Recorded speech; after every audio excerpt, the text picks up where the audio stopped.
Soyez bénis encore moi, je suis de retour, je suis le révérend Dolski Jouré-Siro, je suis africain d'origine ivoirienne.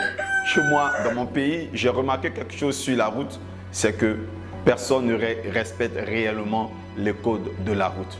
Peu sont ceux qui le font bien. Les ceintures de sécurité ne sont jamais portées, les feux tricolores ne sont pas respectés, les plus grosses voitures ne laissent pas le passage aux plus petites, forcent le passage, rien n'est respecté, c'est la loi du plus lourd, c'est la loi du plus fort. La route nous montre un état d'anarchie totale, de paganisme. Beaucoup de choses ne me tonnent pas aujourd'hui dans mon pays. Personnellement, je fais une remarque, c'est que dans le processus du réveil spirituel, j'ai comme l'impression que ce caractère de vie a été transporté dans le milieu ecclésiastique. D'où un désordre qui ne dit pas son nom.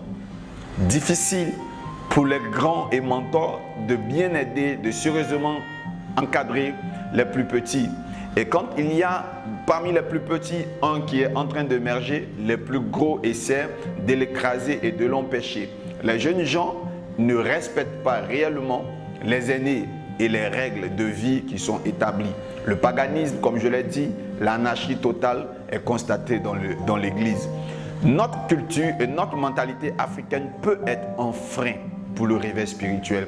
Voilà pourquoi Dieu est en train de susciter des hommes de Dieu, une nouvelle génération avec une mentalité très révolutionnaire pour endommager